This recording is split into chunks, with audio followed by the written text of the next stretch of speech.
Welcome back to my YouTube channel. I hope you're all doing great, and I wish you happiness and a long life. I'm dedicated to bringing you the latest updates on the situation in Iraq. If you enjoy this video, please like and share it with your friends and family. Your support truly helps keep this channel going. Now, let's dive into today's topic. There have been significant developments regarding the sanctions imposed by the United Nations on several Iraqi banks. New York is taking steps to remove these regulatory hurdles. These banks have not been participating in the financial reform process, which is crucial for Iraq's economic recovery. The sanctioned banks could either remain licensed or potentially be shut down entirely. While this move doesn't directly impact the financial reforms, it's a vital step toward cleaning up the financial sector. My confidence in this process has shifted from 100% to being a bit more cautious, but I still believe the reforms will take place. These new actions demonstrate that we're serious about enforcing compliance, and we must recognize the importance of these measures. We are financially containing our adversaries in the Middle East while trying to help our allies thrive, which is a delicate balancing act. There's been some confusion about redemption centers and how they operate, so let me clarify.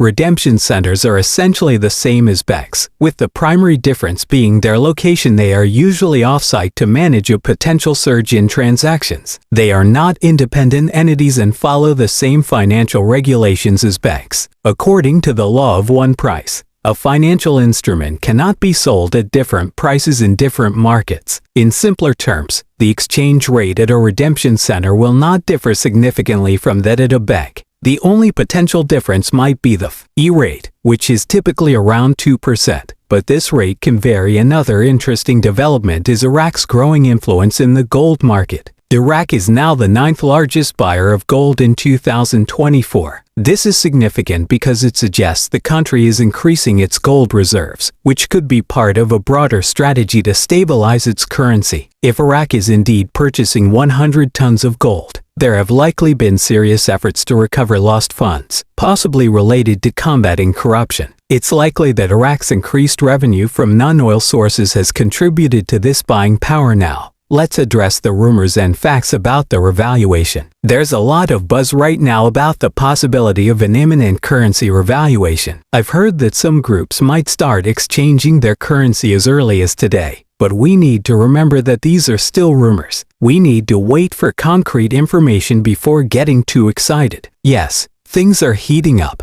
and the atmosphere feels ripe for change. But we need to stay patient and cautious. There's also been talk about Iraq printing new currency, but insiders are dismissing this as unlikely. One executive from an Iraqi bank pointed out that it doesn't make sense to print new notes when they've already spent more than $50 million printing lower denomination notes. Typically, countries print more money to combat high inflation, but Iraq's inflation rate is very low, around 1% or even less. The focus right now is not on printing more money but on effectively using the currency already in circulation. Iraq is moving toward a more digitized financial system, which could pave the way for the removal of zeros from the currency. With increased electronic payment operations, the environment is becoming more favorable for such a change. The Central Bank of Iraq aims for the transition to be smooth and nearly seamless for the public. The first step is ensuring that all banks are equipped with digital capabilities, making the shift to a new cash system much smoother. Iraq is optimistic about completing its electronic initiatives in the near future. They're not talking about a timeline of years, but something much more immediate. One of the questions I received recently was whether it would be beneficial for Iraq to revalue its currency in the near future,